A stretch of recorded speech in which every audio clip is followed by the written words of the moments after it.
Hello and welcome to another exciting Blender tutorial. Today we're going to be taking a look at how to make some blood cells in Blender. Let's get started.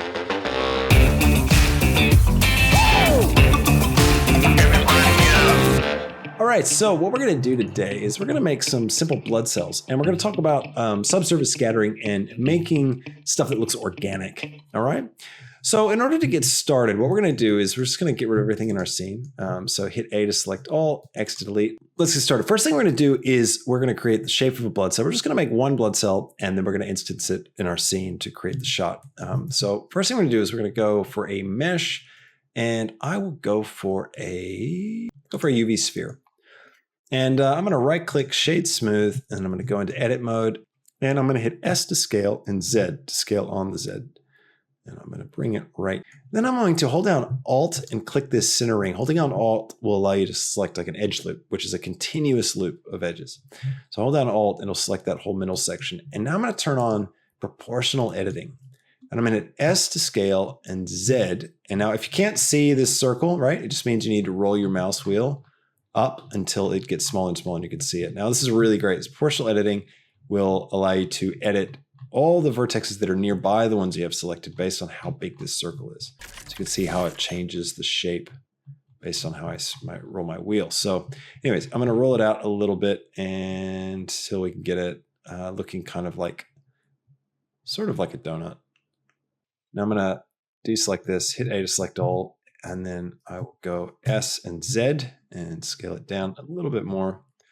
And I'm going to grab this center vertex on the top and the bottom, and I'm going to S, Z again. Let's turn on proportional editing, S, Z again. And what this is going to do is going to allow me to kind of just sink that interior bit in like that. So you can see we've got that quintessential red blood cell look. I might just exaggerate it a little bit further. So I'll grab those guys and scale Z. That looks pretty good. Now to get rid of these sort of jagged edges on the sides, I'm going to go to my modifiers and I'm going to add in a subdivision surface modifier and just keep that set to 2. It'll be fine. That will increase our subdivisions and really smooth out our mesh. All right. Now what we're going to do is talk about shading. So I'm going to go ahead and go Shift A and I'm going to select a camera. I'm going to jump into my camera view and I will go to the View tab. Click lock camera to view. Quick tip, by the way, I do this a lot. I'm always like unticking this and taking this back on to like move my camera around. If you just hold down the Q, actually, if you right click on this, you can add it to your quick favorites. If you click that, now if you hit the Q button, it pops up in here. And you can just turn it on and off. So it's really nice to kind of build out your quick menu. So it's worth knowing to do that, right? All right, so I'm gonna go ahead and switch to rendered view. Let's go ahead and add a light to our scene. So we've got a little bit of light to bounce around. So I'm going to rotate this, rotate that. Wow, my voice is croaky today. All right, I'm going to open up my shader editor. I'm going to come here to the shader tab and I'm going to click new. I'm also going to go to my camera and just turn on my viewport display, turn up passport 2 so I'm not distracted by what's outside. And I'll turn off my controls and handles. So I'm just looking at the object. All right, so I've got my material and what we're going to do is first we're going to create the texture that we want. I'm also going to make it red. So let's go ahead and make it a nice red color. I'm going to grab a Voronoi texture, very good for organic stuff, the Voronoi. And let's grab a bump node. And we'll stick it right down here. And let's go ahead and just put the distance into the height and the normal into the normal. It's the basic setup to get things going. Now, let's grab a color ramp. This will give us just a little bit more control and we can adjust things, you can see. So I'm going to take my scale and bring it right up like this. I want to also introduce some like roughness noise to this. So we've got this Voronoi is a very distinct pattern, right? It's a shape, you know, it's kind of this fractal shape.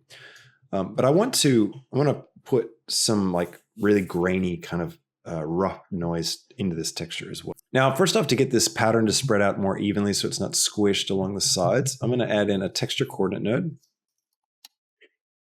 And I'm going to grab the object coordinate and stick it into the vector. Now, remember, by default, Blender is always using the generated vector. So even if you don't have this node in your system and nothing's plugged in here, it's using this generated one, right? but I'm going to use object. They're kind of object and generator, the two sort of automated texture placement generation tools you can use. These other ones are more specific to other stuff. So, but anyways, this will work. So let's go ahead and get some noise. So I'm going to grab a noise texture. And we could do one of two things. We could multiply this in on this, and then it'll give us one look. Let's have a look at that. We'll go for a mix RGB, and I'll just drop it right in here, and I'll take the factor, and I'll stick it into the second color, and then instead of mix, I'm going to go multiply. This is just like Photoshop blend layers, right? So it's ways of multiplying or putting the colors together. Turn the factor all the way up, and I'm going to increase the scale so it gets really small. I might grab the same object coordinate, pipe it into the vector. So you can see how it starts to break things up, creates a little bit of noise. Now, another way to do it is we want to break up. So you can see, like, if I begin to pull this off, these lines are very straight in the Voronoi. And we want to kind of, break up that straightness, right? So we can do that actually by distorting this coordinate that's telling Blender how to place this texture. So I come over here and I grab a mix RGB, and I could drop it here. And then what I could do is I grab a new noise, plug the vector into the color,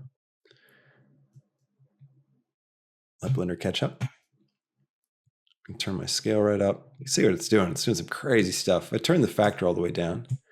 I can just introduce a little bit. So I'm holding down Shift, and that allows me to drag things on a really slow scale. And it's basically going to just break up all of those different sections. Actually, it could be a burger. We just, boom, bam, we burnt a burger. All right, so let's take this, and I'm going to take my distance. I'm going to drop my distance down to 0.1. Let's say distance is basically like if you've got a really big object and you put a bump texture on it, you need to make your distance really big because it's like the distance between the points, like the high and the low. It's like, what's the actual distance between them? So it's kind of a multiplier for how light behaves with things. But so we drop that distance down to 0.02, keep our strength set to 1. That should be pretty good. Now, the real magic of doing something that's organic is screen space reflections. Sorry, no, it's not. It's light. The real magic of doing anything organic is subsurface scattering, right? So what is subsurface scattering? Let's turn it up. So here's subsurface. It's on this right under base color. Blender takes a second to calculate. All right, now we turn this thing up, right? And basically it's allowing light to pass into the object. Not like translucency, right, which allows light to pass through and turns into like a lens. Subsurface allows light to kind of go into the surface, but not all the way through. So it kind of gets absorbed, but it gets absorbed at different levels, right? So right here, this second bit here, subsurface radius, we click on this, you get 3 numbers. These represent red, green, and blue. So what it's saying here is that red travels the furthest. Blue only goes to 0.2 and green only goes to 0.1. So whatever number is the biggest, basically, is going to be a more pronounced color on the inside of things. Plus you have the subsurface color, which is like, what's it look like on the inside? Now with subsurface, you don't have to crank it all the way up. Like you don't have to max it out, right? You can get a really nice effect if you just do a little bit sometimes. So you just want to find that sweet spot.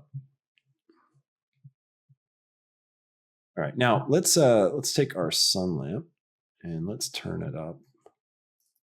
And let's kind of like put it a little bit behind our object.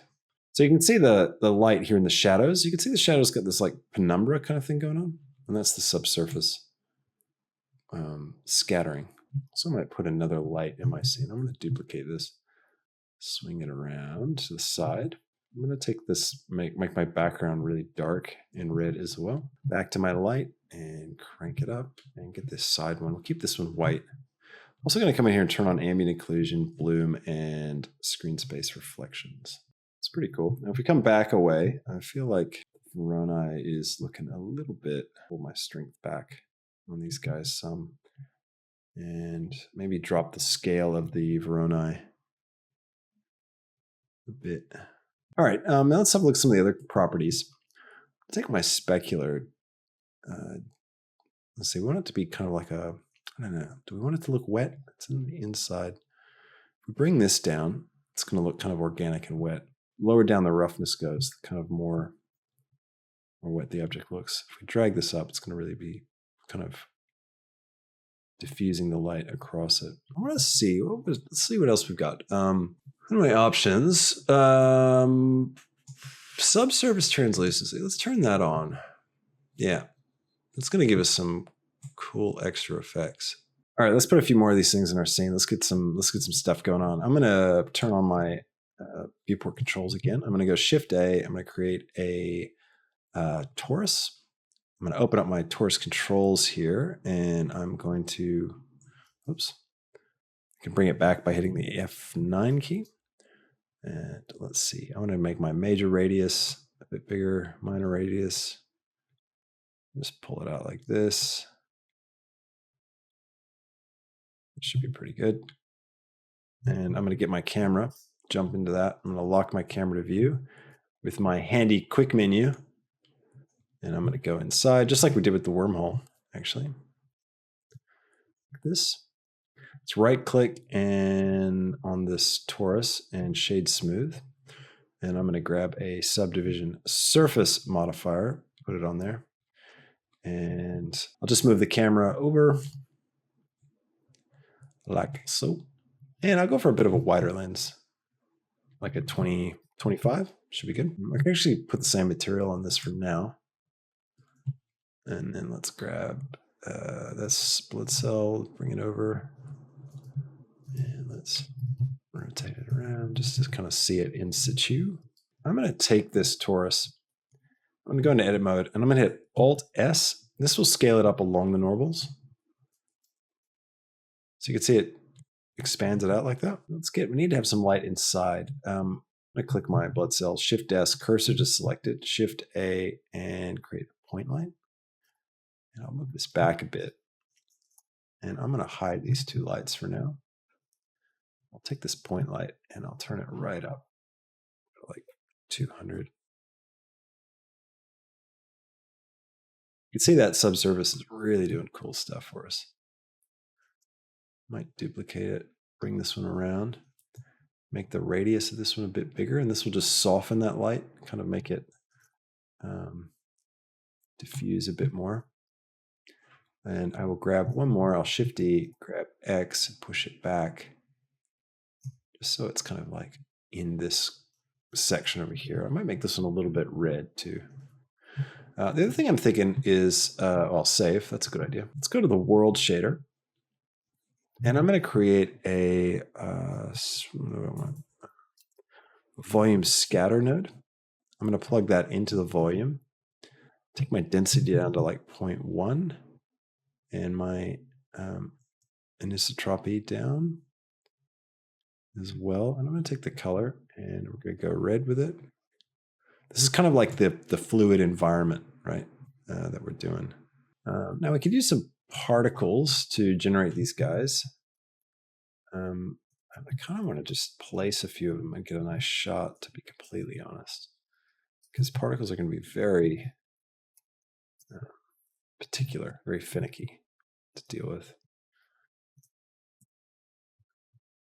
First, let's take the blood cell, like the actual cell wall, the vessel wall, and we're going to create a new material for that.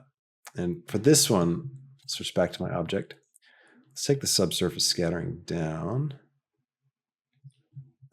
and take the base color. We're going to desaturate it a little bit and take the vibrancy down as well on this.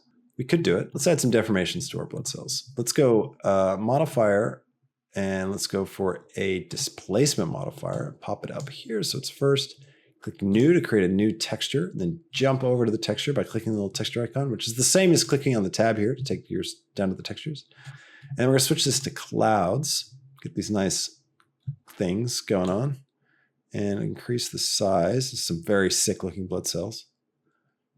I'll increase the size up a lot. And then I'm going to come back up to my modifier, and I'll take the strength and I will bring it down. Ta-da. Now what we can do is we can select these two and then select that one last, and then we can go F3, copy modifiers, and then we'll put those modifiers on these guys. You know what we should do with this wall here? we should take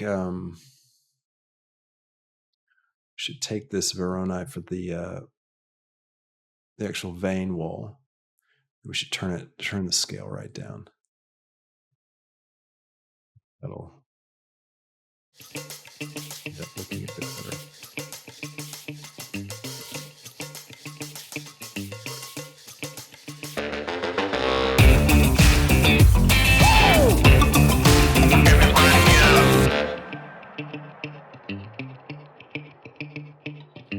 Let's go ahead and turn on depth of field so we get this, get a sense of what it's going to look like. So I'm going to grab my camera. I'm going to come down here and I'm going to turn on depth of field. I'm going to make this object my focal point. So I'll just click on that for the focus object. I'm going to turn my f-stop right down like this. And move my focal distance manually. Let's Shift A, mesh UV sphere, scale it down, right click, shade smooth, add a subdivision surface to it.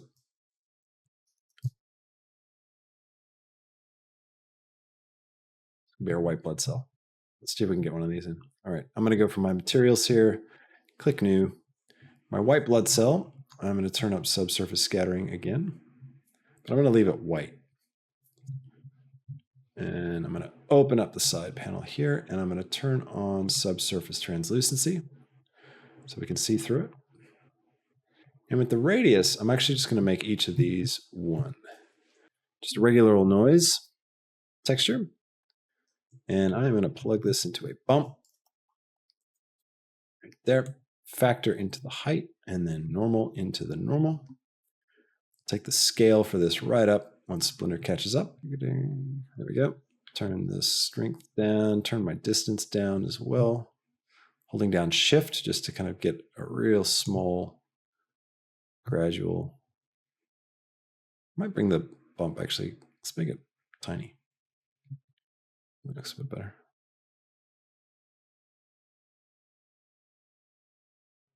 Oh, nice. Let's come over here before our subsurface and let's put a displacement modifier on. Drag it up before the subsurface.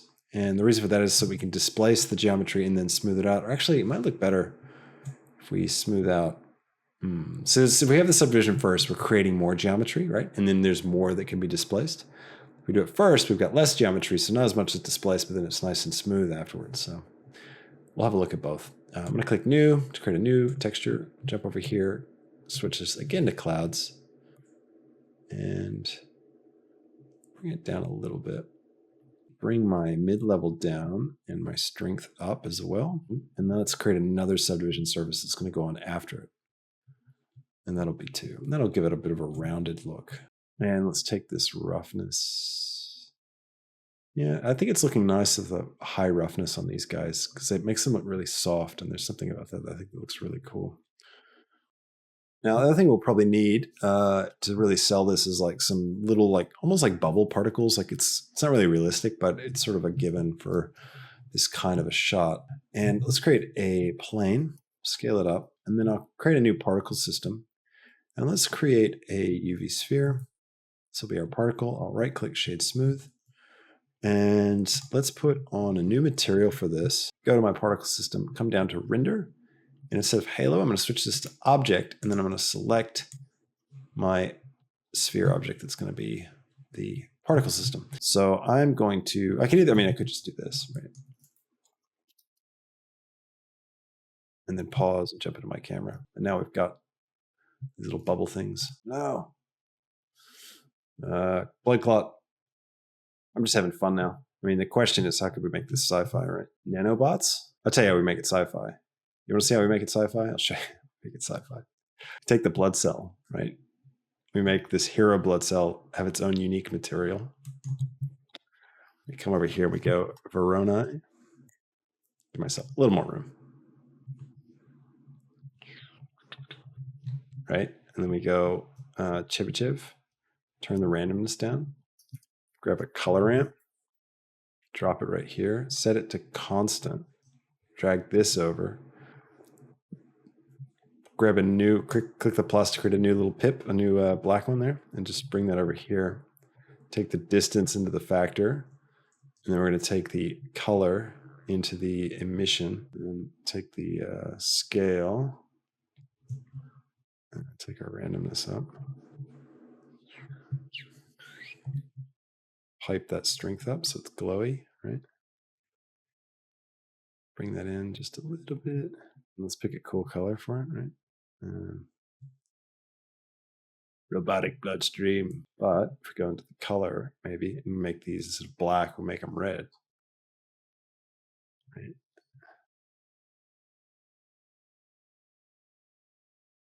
It's like under the surface, right? Make it like just barely visible. And then what we could do is we could like take this and a mix RGB node, right? Bring this over to here, turn it to multiply, grab a noise texture, factor into the color ramp. Now we're just going nuts. Turn this all the way up. And then what we're gonna do is pipe this into the emission. And we're gonna set this to multiply clamp. It's because this has got color in it. I would need to have another one that matches it, right? And then I need to set this to black. This to black. That needs to be the thing that I pipe into this one. You can have these like kind of just barely showing up in parts. Turn that roughness up maybe in the detail. Turn the strength up. So we get the glow.